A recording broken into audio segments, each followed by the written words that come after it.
Welcome to Infinity Watch number 18. Now, I've done a review on of Black Panther on the Infinity Watch playlist and on the In the Geek Room channel, and I do not really want to repeat myself because the review was done straight after I'd seen the film, and it's been a couple of months, and this is the first Infinity Watch I have not watched on Blu-ray or on digital, as it's not available yet for another 2-3 weeks.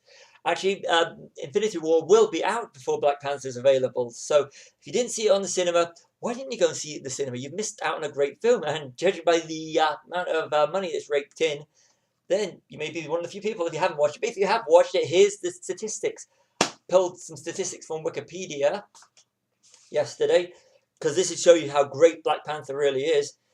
This is all from Wikipedia, and it was dated the 22nd of April on the page for these. So here goes.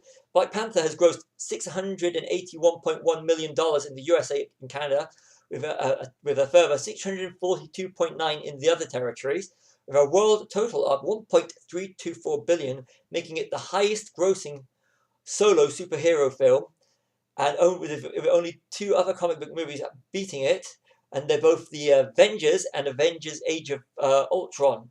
So that goes to show you it's touched into something that everybody could get behind. Black Panther has. So Ryan Coogler, fantastic job, and thank you for creating a fantastic film that is just superb. But that's the thing, Black Panther, I mean, it appeals to an underrepresented audience, and it's great to actually have this. And I've got to point out the girl power as well. It's fantastic with King T'Challa's bodyguards.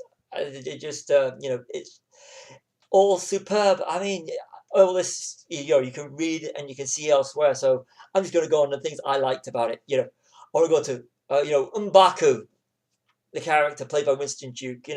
This actually started a debate between me and some of my friends. As in you've got the central characters who everybody loves, and you back up, you're back. But they get characters like M'Baku, who's literally more of a side character, and to me, he's my favorite character. And it's sort of like makes you really like contemplate. With these sort of films, like everybody relates to someone. And I love the fact that when he says he's a vegetarian, so I can relate to that being a vegetarian and everything. But it's the character, his loyalty, and his character's arc where he saves King T'Challa. Spoiler, that's what I loved about his character, his whole loyalty streak. When King T'Challa spares him in the battle for the leadership, and M'Baku, pays him back by saving his life and helps him in the battle towards the end, when initially he was reluctant with him and his tribe to get involved. And I just loved M'Baku for the whole loyalty and the honor, and that's what I can relate to. I mean, this is a film where the characters you can get behind, really back the secondary characters as well as the primary ones. Eric Killmonger, Michael B. Jordan, a villain in the sense that Magneto, and I'm hoping that the way it ended, that somehow, I mean, Marvel has a knack of bringing characters back. So I'm hoping that we do see more of Eric Killmonger. I like him as a character, and his actions. You can understand why he took the actions that he did, and I find that so. I love it. It's not like he's a bad character. He is not. I mean, Eric Killmonger to me he does what he does. There's motivation behind what he does. He's not a bad person. It's his way he was upbringing and the way his life brought him to the place he was, so that his actions are justified to himself. And I think he's superb. I mean, the only real villain in the film to me is Ulysses Claw, played superbly again by another Disney favourite and another CG favourite and just general world favourite of all big blockbusters, Andy Serkis. I mean, he is brilliant as the one true bad guy. He's superb. I mean, that's the thing, the great performances in it. Shuri, played by Letitia Wright, who's a mix between Tony Stark and Peter Parker. We're going to see more of her in future films. I mean, these characters are all being geared up for future Black Panther films. Not only that, and for the Infinity War. I mean, this is a film that's overperformed at the box office. I mean, this is, by now, the momentum should have should have died down with this film leading up to the big Infinity War, the big Avengers, the big Marvel film.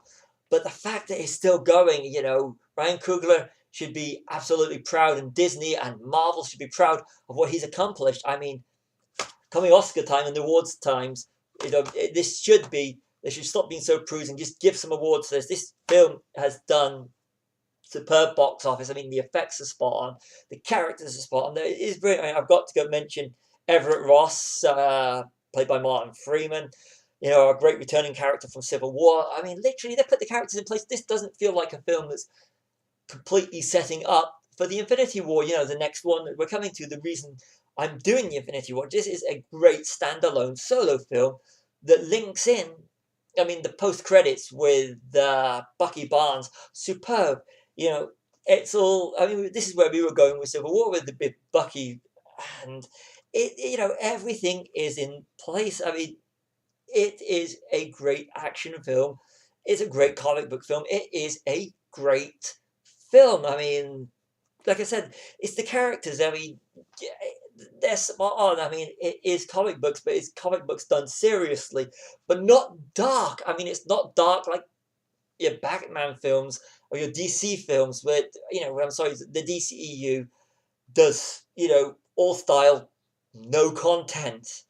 I mean, the color scheme is there. It's Marvel for Black Panther, but the stories are more serious, and it's superb. I mean, I can't, watch my review. It goes into more detail, but Marvel should be proud. I mean, they are proud of the money it's taken in, but they have created and they've let the directors have the reins. And Ryan Coogler, is given the reins to make the film that he should have made, and he has made. Superb. I mean, I would love to see, and I hope he comes back for Black Panther #2 and bring all the cast back. I mean, I hope they can get everyone. I mean, Marvel have got a knack of getting all the cast because they were signing up for these great contracts. So, I really can't say any more. I will do a review for In the Geek Room. May not be in the Infinity Watch, because we're leading for the Infinity Watch up to the Infinity War. So that's it. That is my Black Panther review. Not review, but you know what I mean. Go and watch the review. It's somewhere on In the Geek Room. Up next, it's the Infinity War review. See you then.